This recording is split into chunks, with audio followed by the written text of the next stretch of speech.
Okay, here we are at the high speed ring reverse for the Japanese FR Challenge 450.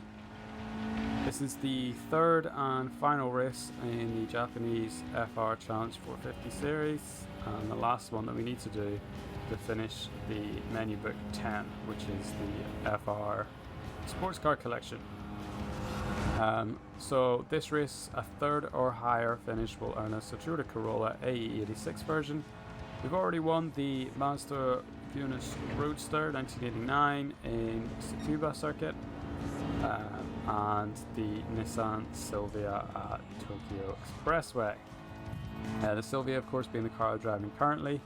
It is possible to use any of those three cars for all of these events. You don't even need to do any modifications. You can win all three events in a completely stock version of any of those three listed cars. However, we splashed out with 3,000 credits for some sports soft tyres, which really just makes everything that bit easier.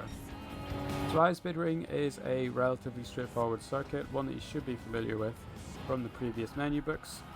A little bit of rain at the start, but doesn't cause too much issue. The biggest issue we're going to have here is the fact that the Nissan Silvia is not as powerful as the other cars. So coming out of that corner that we've just come out of there, it's the last braking zone in the circuit. Coming out ahead sometimes isn't enough to get across the line ahead. The other cars can catch you through this final bank corner and on the start finish straight if you don't have enough of a gap and enough of a good drive out in the last corner. So this second lap here, we're mainly going to focus on putting some distance between ourselves and second place. So you can see that we're half a second ahead right now, but they will catch us as we approach the first corner here. Specifically, I find that once you shift off to the fifth gear, the opposition seems to have a big advantage. So as we approach turn 1, I'm not even going to brake around here, just going to lift off in fifth, shift down in the fourth, put the power on once we're just past the halfway point of the corner, and get out of it with a much better drive than our opponent. So you can see the gap up there at about 2.5 seconds. We gained 2 seconds there in that corner. Coming up to the first braking zone, probably braking here around the 75 meter mark.